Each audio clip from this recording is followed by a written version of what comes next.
নমস্কার বন্ধুরা, আপনাদের সবাইকে নতুন একটি ব্লগে স্বাগত জানাই। ঠান্ডা লেগে গলার অবস্থা খুবই কাহিল। তো আজকে চলে এসেছি, দেখুন সকালবেলায় একটা এরকম সকালের খাবার খাইনি, অন্যভাবে খেয়েছি। আজকে একটু এই শুকনো করে ডালিয়া রান্না হবে। ডালিয়াটাকে আগে শুকনো খোলায় ভেজে একটু গরম জলে ভিজিয়ে রাখা হয়েছে। আর এখানে আছে সবজি যাবে, সব সবজি তো খাওয়া যায় না, সেই জন্য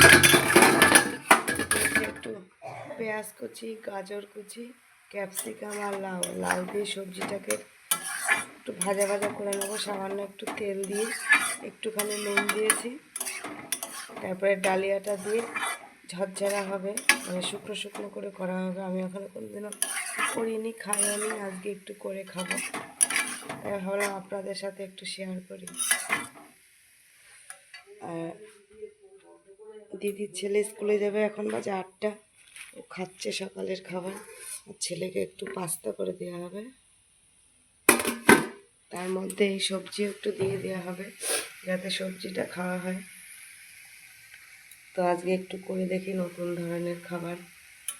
শুকনো ডালিয়া, এমনি ভেজে ভেজে ডালিয়া খেয়েছি, শুকনোটা এখনও খাইনি। তো আবার রান্না পুরো কমপ্লিট হয়ে যাওয়ার পরে আপনাদের আবার দেখাবো। বন্ধুরা, এই যে আমাদের সকালে ব্রেকফাস্ট হয়ে গেছে। এটা ছেলের জন্য এই যে একটু পাস্তা করা হলো সবজি দিয়ে। আর এটা আমার সেই ঝরঝরা কি বলবো কি ডালিয়া। আর দিদির ছেলে স্কুলে চলে গেছে, আর ওদের স্কুলে চলে গেছে, ওদেরই করতে হবে। দিদি স্কুলে দিতে গেছে, আজকে ওর স্কুল ছুটি পৌষ পার্বণ উপলক্ষে। তো আজকে এই ঝরঝরা ডালিয়াটা খেয়ে দেখবো। আমার তো নুন টুন খাওয়া যায় না, এমনি নাকি ভালো লাগে খেতে।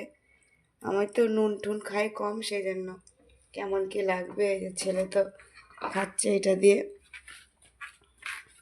এখানে না, এই যে পাস্তাটা। আর দেখুন, এখান থেকে কালকে একটা বাড়ির থেকে লাউ আনা হয়েছে, পুরো গাছের থেকে টাটকা লাউ পেড়ে দিয়েছে 10 টাকা করে। আর আমার ছেলে আমার জন্য ডালিয়াটা তো সব আমার আর দিদি দুজনে মিলে খাবো।